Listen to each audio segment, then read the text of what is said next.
Hi folks, welcome to this premium podcast of the Lotus Eaters, where I'll be talking to Thomas about the origins of critical theory. This is one of those subjects that is often shrouded in mystery and myth, so we thought we'd cut through it, and this happens to be Thomas's area of expertise, does it not? Yes, it is. I am doing a PhD at the University of York, Department of Philosophy. It started as an historical review and reconstruction of a concept called reification. It was basically a way of me conducting a Marxist critique of progressive politics, and it's ended up actually being based on, or shall we say, it's evolved to be a Hegelian theory of reification, because I think Hegel ultimately has a lot more useful things to say about how to deal with our social problems than Marx does. So yeah, that's I suppose that's my insight into the subject. It's ongoing. I'm in my third year now, just past my progression, and I get more excited by it the more I suppose investigate the rabbit hole. So yeah, it's Right, okay. Right, so critical theory then, where are we beginning? Well, I thought it would be useful to explain my background into this, why it's been an interest to me from the start. It's not the academic discipline I started with. I actually started off pursuing a career in music and was doing a commercial music degree. Of course, that involved producing, performing. There was a strong focus on class conflict as well. Not only could I not make peace with the music.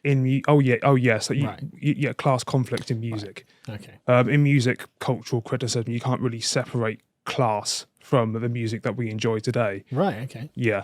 But anyway, it's I couldn't make peace with the industry's poor treatment of the artists, and I came to hate the value system implicit in it, to be honest. When I first read Theodore Adorno's essays on culture, and I regard Theodore Adorno as the high priest of critical theory, it became evident that my distaste for the culture industry was rooted in a Marxist position, commodity fetishism to be precisely. If you don't know what commodity fetishism is, it's the process whereby social relations become thingified. Like, for example, when you take a product to market, and the product is abstracted from the social process by which it came about, and the person who ends up consuming it has second to no knowledge about how it even came into existence. So this is very much like leftists being sold the communist propaganda that they're currently buying from capitalist producers. Yeah. And I basically hated it for the simple reason that the music that people are ultimately enjoying isn't being enjoyed authentically. That no one knows anything about the artist. You've got a plethora of artists who are getting acclaim for things they've never done, and in the meantime, there are some very talented artists who actually end up selling their songs to awful people to perform, and they're basically getting no credit for it. Lady Gaga was one of those for a long time before, of course, she became a nonsense in and of herself. But anyway, it's the culture industry's unashamed selling of, quite frankly, immoral, nihilistic, and ultimately destructive lifestyles to neurotic adolescents was what comprised my distaste for it. And I very much saw capitalism as the arbiter, really, of this nihilism. And I was kind of astonished, really, that I suppose the left has come to like, for example, or at least fragments of the left seem to like subcultures such as grime, despite the fact that it seems to be almost a lumpen proletarian genre, given that it seems to have wad posturing at every given opportunity. But anyway, that's just my gripe with grime. As the music as it sounds now, this austere socially conservative position that I ultimately had was what drew me to Marxist-Leninism and why capitalism had to be destroyed. So I hope that on capitalism's toppling, this awful, immoral amalgam of neurosis that we see, particularly with female artists and how they're going to present themselves in absurd sexualized ways. I just wanted this to end.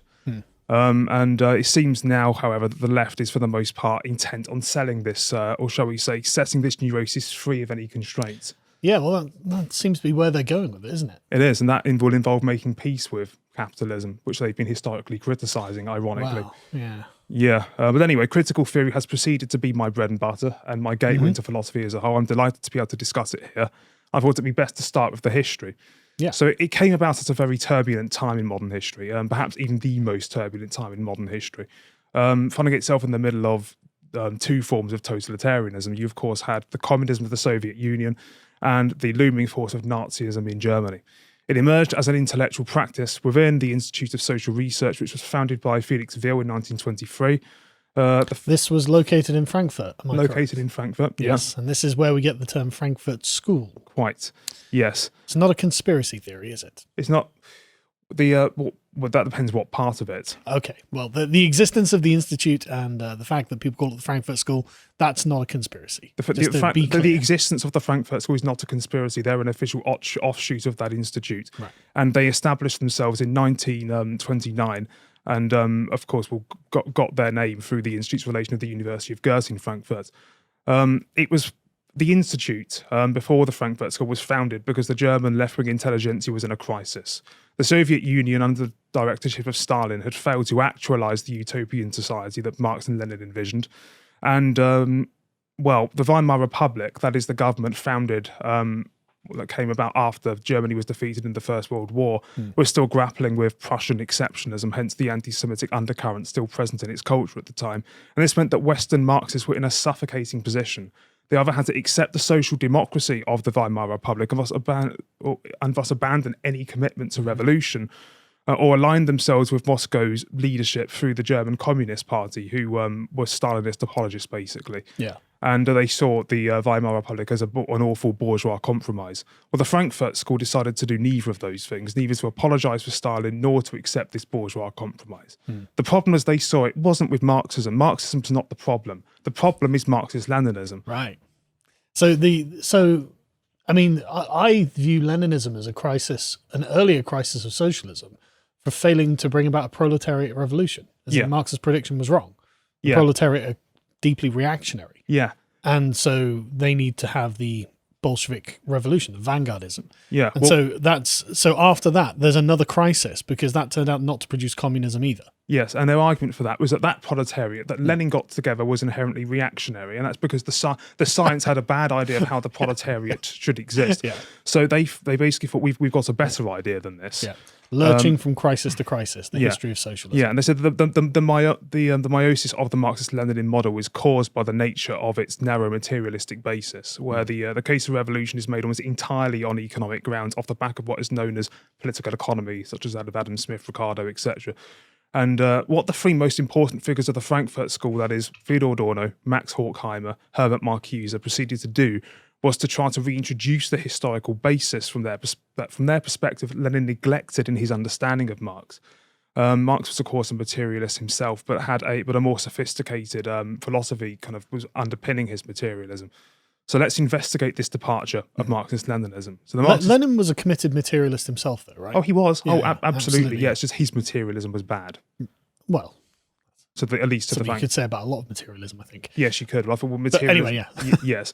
But the Marxist-Leninist line is as follows. Bourgeois society is defined by its being comprised of those who own property, those who do not.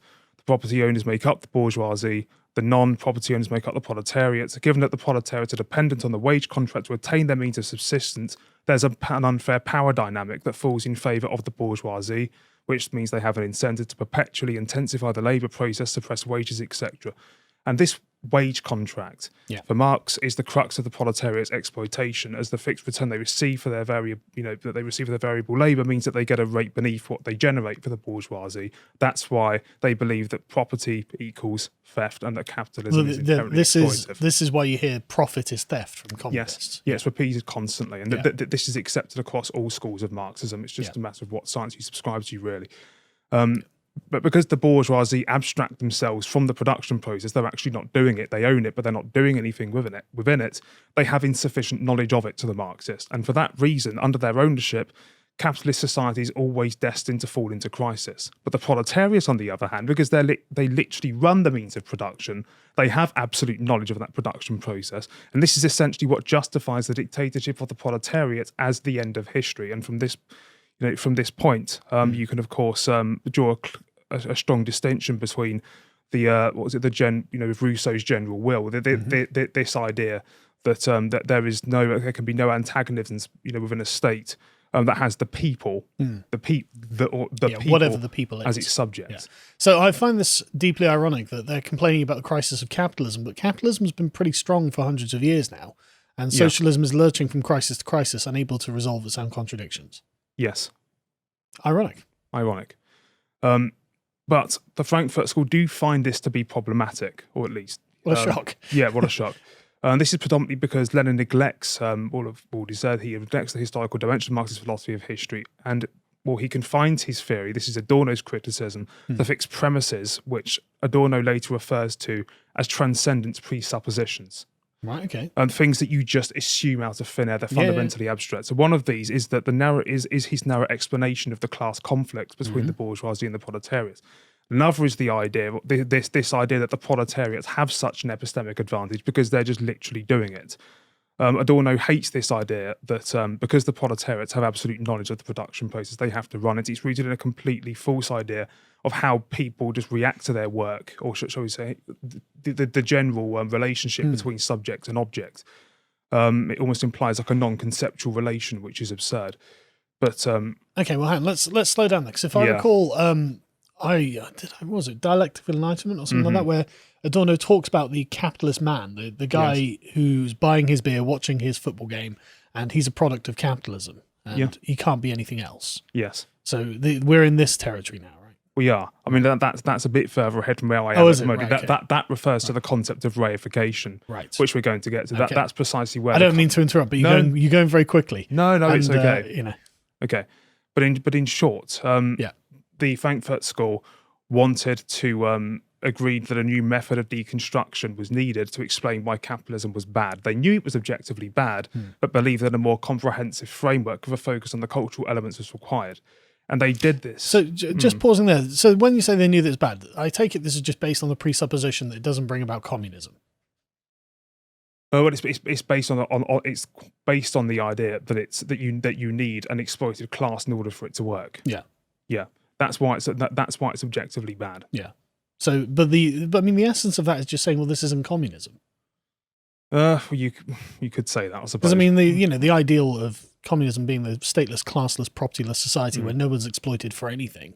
I mean, everything that's not communism is bad by the standard. Well, yeah, pretty much. I mean, there is an appeal to an abstract universalism there. There's no doubt about that. Yeah. Okay, sorry. No, it's okay. The nature of this new method of deconstruction can be identified by referring to a distinction in German idealism, and one of these are Verstand and Vernunft. Verstand refers to the understanding, reason. Well, Vernunft refers to reason, and it's quite simply refers to like closed and open systems. Right. They refer to two different epistemologies or forms of knowledge. So closed systems, put simply, work from these positive transcendent claims and therefore conceptualize phenomena in direct accordance to those presuppositions. They quite literally make what they find fit into that presupposed model, whereas Vernunft effectively challenges how those very presuppositions constantly. Like summarize this in layman's terms, because I'm not familiar with these terms and I've not read about them. Okay, so Verstand basically has these. These are the rules. This is in effect what we believe. This is how experience is comprised. Whereas Vernunft is this system that's constantly questioning those categories of experience. Right. Okay. And you could compare it with the Kantian epistemology and the Hegelian epistemology.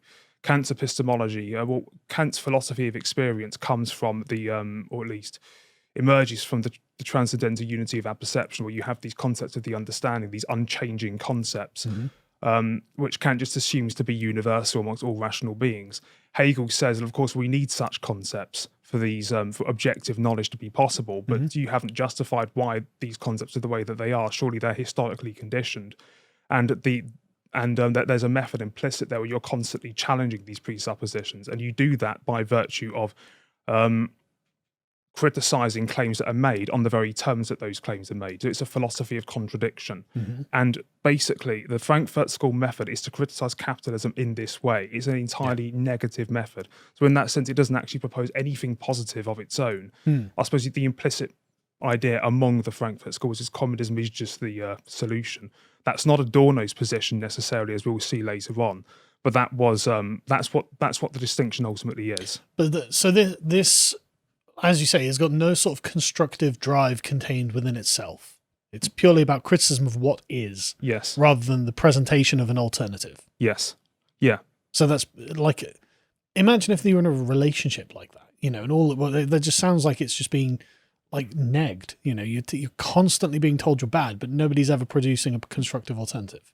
That's quite right. But the reason for that is that the the critical theorists basically believe this is the only way you can hold ideologies that impose themselves to account. So this isn't necessarily just about capitalism then. This could be about anything. It could be about anything. Right. I mean, they point the finger at capitalism consistently because that's the thing that is. Yeah. And but ultimately, it could apply to literally anything. Right. Yeah. But why would you want to do that? Well, because now suppose no Just to destroy the thing, one. Well, I suppose no one has a monopoly on the ideologies that continue to pertain. It's a way of holding people to account constantly. I mean, it's appealing to a sphere of communicative rationality. To watch the full video, please become a premium member at lotuseaters.com.